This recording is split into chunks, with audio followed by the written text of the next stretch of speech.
On June 19th, 1865, after whites had concealed the result of the American Civil War, Union troops arrived in Texas. For the first time, Texas's enslaved African Americans learned that the Confederacy had lost the war and that they were free under the Emancipation Proclamation, becoming the last to be freed. Although President Abraham Lincoln's Emancipation Proclamation had technically freed enslaved African Americans in the Confederacy when it was issued in 1863, that declaration was largely ignored within Confederate territory. The proclamation had no effect in Confederate states, especially on plantations that had no contact with Union forces.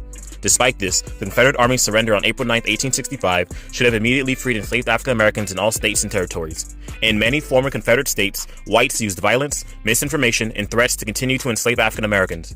Union troops' arrival in Texas on June 19, 1865 brought news of freedom to those who had waited far too long for freedom.